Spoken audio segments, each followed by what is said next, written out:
Hola y bienvenidos a Tongue-Tied Tales.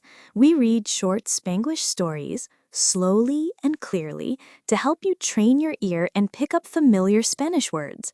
Each tale blends English and Spanish naturally at a pace that's easy to follow. Want a challenge? Try listening without reading along. And if you'd like more or less Spanish, check the playlists. We've got stories for every level. Now sit back, relax, and enjoy today's story. Late for work. Marcos tenía 5 minutos before he had to leave para trabajo.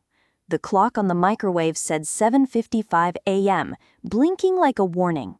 He grabbed his chaqueta, drank the last sip of café, and reached for his llaves, except they weren't there. Not in the bowl by the puerta, not on the casina counter, not next to the remote where he swore he left them. ¿En serio? He muttered, getting on his rodillas to check under the sofa. Dust bunny, one calcetín, a chewed-up pluma, no llaves.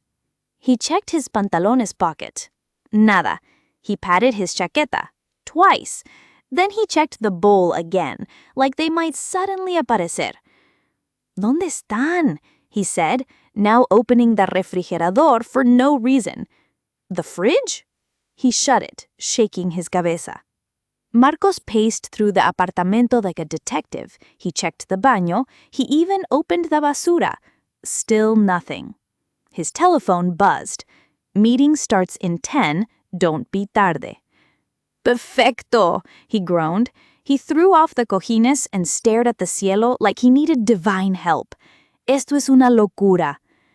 Then, just as he passed the espejo in the hallway, he froze. He was holding something in his mano the entire time. His llaves! Marcos just stood there, staring at his reflejo. He slowly raised his mano and blinked at the object dangling from his dedos. He laughed, one short burst, then another. Wow, he said. I seriously need más sueño. He tossed the pillows back on the sofa, grabbed his mochila, and locked the puerta, llaves now firmly in hand as they had been all along. He got to his coche with 1 minute left. As he turned the key in the ignition, Marcos smiled. At least he didn't check the congelador. And that's our cuento for today. Did you catch all the Spanglish magic? If your ears had fun, give us a thumbs up and hit that subscribe button. Want more Spanish? Less Spanish? We got you. Hop over to the playlists and pick your perfect flavor. See you next time for another tale full of palabras, aventuras, and maybe un poco de locura. Hasta pronto, storytellers!